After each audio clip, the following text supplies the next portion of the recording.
रात के 2:47 थे। बाहर इतनी तेज बारिश हो रही थी कि जैसे आसमान किसी पुराने राज को धोकर मिटाना चाहता हो। हवा खिड़कियों पर जोर से थपेड़े मार रही थी। धड़ाम धड़ाम। निशा अपनी नानी के पुराने आधे टूटे घर में अकेली थी। ये घर अब कोई नहीं बसाता था। बस एक कमरा ऐसा था जिसमें अभी भी पुरानी लकड़ी की अलमारी, लोहे का पंखा और दीवार पर लगा फेंका पड़ चुका परिवार का फोटो फ्रेम टंगा था।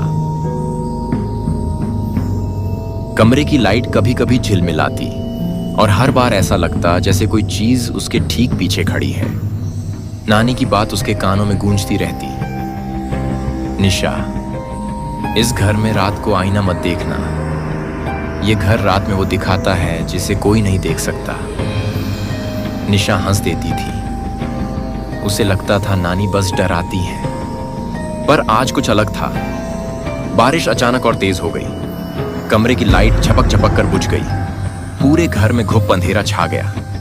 निशा ने मोबाइल उठाया, टॉर्च ऑन की। जैसे ही टॉर्च की सफेद रोशनी कमरे में घूमी, पुरानी दीवारें और भी डरावनी लगने लगी। सीलन की बदबू, गिरे हुए प्लास्टर और सबसे कोने में रखा पुराना धूल भरा आईना।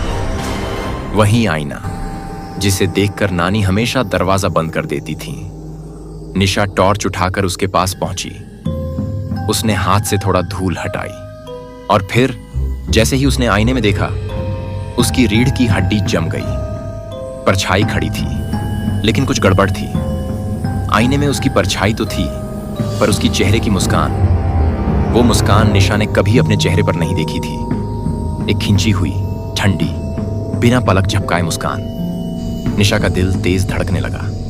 उसने धीरे से पीछे हटना चाहा, पर आईने के अंदर उसकी परछाई उसी जगह खड़ी नहीं रही। उसने गर्दन तिरछी कर ली, मानो वो भी निशा को देख रही हो, लेकिन एक इंसान की तरह नहीं, किसी भूखी चीज की तरह। फिर उसके होंठ धीरे धीरे खुले।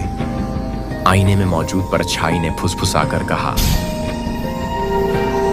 अब मेरी बारी है बाहर आने की। पूरी दुनिया अंधेरे में डूब गई। निशा ने कई बार बटन दबाया, टॉर्च नहीं जली। अंधेरे में सिर्फ एक आवाज सुनाई दी, जैसे कोई कांच के अंदर से बाहर खुरच रहा हो, जैसे कोई अंदर फंसा हुआ रेंगते हुए धीरे धीरे बाहर निकलने की कोशिश कर रहा हो। निशा चीखना चाहती थी, पर गला सूख चुका था। लाइट अचानक 2 सेकंड के लिए वापस आई और आईने में जो था वो देखकर उसकी सांस रुक गई। आईना खाली था, उसकी परछाई कहीं नहीं थी। निशा ने धीरे से पीछे मुड़कर देखा। कमरे के दरवाजे पर कोई खड़ा था, उसी की तरह दिखता हुआ, उसी के कपड़े, उसी के बाल, उसी के चेहरे की बनावट। लेकिन निशा जितनी भी कोशिश करे, वो मुस्कान कभी नहीं दे सकती थी। वो मुस्कान इंसानी नहीं थी। वो मुस्कान अंदर से बिल्कुल खाली थी। उसने सिर एक तरफ झुकाया और कहा, अब तुम अंदर रहोगी और मैं बाहर।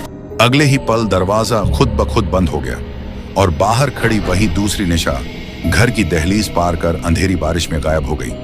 अंदर कमरे के आईने में अब एक नई परछाई कैद थी, चिल्लाती हुई, ठोकरें मारती हुई, पर बाहर निकलने का कोई रास्ता नहीं। बाहर बारिश थमने का नाम नहीं ले रही थी। गांव की सुनसान गलियों में सिर्फ बिजली की गड़गड़ाहट गूंज रही थी और उस अंधेरे में एक लड़की धीरे धीरे चल रही थी। वो निशा नहीं थी, पर बिल्कुल निशा जैसी दिखती थी। उसकी आंखें काली थीं, बिल्कुल बिना पुतलियों के, और उसकी मुस्कान जैसे किसी ने चेहरे की चमड़ी खींचकर जबरदस्ती बना दी हो। घर के अंदर असली निशा आईने के अंदर फंसी असली निशा दरवाजे पर धड़ाम धड़ाम मार रही थी। मदद, कोई है? कृपया मुझे बाहर निकालो। पर उसकी आवाज आईने से बाहर नहीं पहुंच रही थी। आईने के भीतर का कमरा वही था, लेकिन सब कुछ उल्टा, तिरछा और बहुत ठंडा, जैसे किसी बुरी दुनिया की नकल। हर सांस से धुआं निकल रहा था और आईने की दीवारों पर काले निशान उभरने लगे थे, धीरे धीरे, जैसे किसी ने उंगलियों से लिखा हो, सबकी बारी आएगी। बाहर की नकली निशा ने घर को छोड़ दिया था, जैसे वह किसी मिशन पर हो। कांटेदार रास्तों से गुजरते हुए वह गांव के पुराने कुएं तक पहुंची। वहां 2 लोग खड़े थे, पहरेदार जो रात में ड्यूटी करते थे। एक ने उसे देखते ही पूछा, अरे इतनी रात को यहां क्या कर रही हो? वह बिना कुछ बोले धीरे धीरे मुस्कुराई। उसकी मुस्कान फैलती चली गई, असामान्य रूप से लंबी, कान से कान तक। दूसरा पहरेदार डर गया, अरे ये क्या? पर उसने उसके होंठ दबा दिए, सिर्फ एक उंगली से, और आदमी की आवाज गले के अंदर ही घुट गई। कुछ सेकंड बाद दोनों पहरेदारों के शरीर कुएं में गिर चुके थे और नकली निशा उनकी टॉर्च उठाकर आगे बढ़ गई।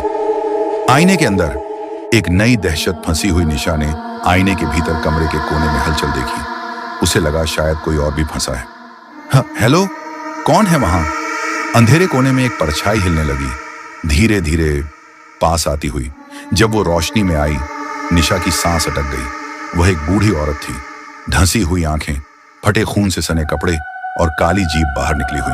वो फुसफुसाई, मैं भी कभी बाहर आई थी, और तुमसे पहले कई लोग। निशा कांपते हुए पीछे हट गई। ये सब क्या है?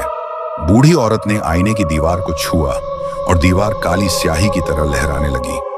वह बोली, आईना सिर्फ नकल नहीं बनाता, वो तुम्हें खा जाता है और तुम्हारी परछाई तुम्हारी जगह लेने बाहर भेज देता है। निशा चिल्लाई, तो मैं कैसे बाहर जाऊं, कैसे बचूं? बूढ़ी औरत की आवाज भर्राई, बचने का बस एक ही रास्ता है, जिसे बाहर भेजा गया है उसे रोकना पड़ेगा, वरना वो और लोगों को लेकर आएगी। आईने की दीवार अचानक जोर से हिलने लगी, कोनों से काली उंगलियां बाहर आने लगी। बूढ़ी औरत चिल्लाई, दौड़ो, वह हमें ढूंढने आ रही है। आईने के अंधेरे में दीवारें हिल रही थीं, काले हाथ बाहर झांक रहे थे, जैसे कोई सैकड़ों साल पुराना डर आज आजाद होना चाहता हो। बूढ़ी औरत ने निशा का हाथ पकड़ा, तेज भाग, अगर वो पकड़ ले तो तेरी जगह कोई और फंस जाएगा। निशा कांपते हुए आईने की तुड़ी तुड़ी हुई दुनिया में भागने लगी। पैरों के नीचे फर्श अजीब कांच जैसा था, हर कदम पर टिक टिक टिक की आवाज आती। दूर एक दरवाजा दिखा, वो बिल्कुल असली दुनिया जैसा था। निशा उसी तरफ दौड़ी, लेकिन उस दरवाजे के पीछे कोई खड़ा था, ठीक उसी की तरह, उसी का चेहरा, उसी की आंखें, लेकिन वो असली नहीं थी, वो उससे पहले भेजी गई परछाई थी। उसने दरवाजे पर हाथ फेरा और मुस्कुराकर बोली, अब बाहर जाने का इंतजार मत कर, क्योंकि बाहर जो हो रहा है वो हम सबको वापस बुला रहा है। बूढ़ी औरत चीख पड़ी, वो जाग गई है, देवी रात की चुड़ैल जाग गई है। वहीं बाहर असली दुनिया में नकली निशा गांव के मंदिर की सीढ़ियां चढ़ रही थी।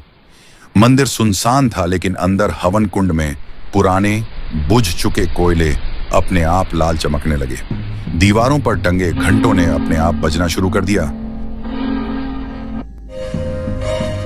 नकली निशा ने मंदिर के बीच में खड़े पुराने आईने को छुआ। आईना जोर से हिला, उसके अंदर गहरे अंधेरे में कई चेहरे उभरने लगे, बच्चों के, औरतों के, मर्दों के। सबकी आंखें काली, सबकी मुस्कान खींची हुई। उन्होंने एक साथ कहा, वो तैयार है, दरवाजा पूरी तरह खुल चुका है। नकली निशा ने हाथ जोड़ा और धीरे धीरे बोली, अगली आत्मा आ रही है, और इस बार पूरा गांव देखेगा। आईने की दुनिया, असली निशा की आखिरी कोशिश। अंदर की दुनिया तेजी से ढह रही थी, दीवारों से काली लकीरें फैल रही थीं, हर तरफ से आवाजें, आजा आजा, तू भी हमारी तरह बन जा। निशा ने हिम्मत जुटाई। उसने बूढ़ी औरत से पूछा, क्या मैं बाहर जा सकती हूं? परछाई को कैसे रोकूं? बूढ़ी औरत ने आंखें बंद की। आईना तभी खुलता है जब अंदर की आत्मा बाहर की परछाई को पहचान ले। अगर तू अपनी असली पहचान याद रखेगी तो इसकी शक्ति टूट जाएगी। निशा ने गहरी सांस ली। मैं बाहर जाना चाहती हूँ, मैं खुद को वापस लाऊंगी। उसी वक्त अंधेरे से एक विशाल छाया उठा, लंबा, बिना चेहरा, बिना आकार, लहराते हुए, शोर मचाते हुए। बूढ़ी औरत चीख उठी, वो आ गई, भाग निशा, ये दरवाजा आखिरी है। निशा दरवाजे की तरफ भागी, परछाई उसका पीछा कर रही थी। फर्श टूट रहा था, अंधेरा उसे निगलने की कोशिश कर रहा था। जैसे ही वह दरवाजे तक पहुंची, उसने सुना बाहर किसी ने उसका नाम पुकारा। निशा। आवाज बिल्कुल उसकी अपनी थी, लेकिन घुटी हुई, डरी हुई, जैसे बाहर कोई असली इंसान खतरे में हो। निशा ठहर गई। दरवाजे की दरार से एक आंख दिखाई दी। और वो आंख असली दुनिया वाली थी।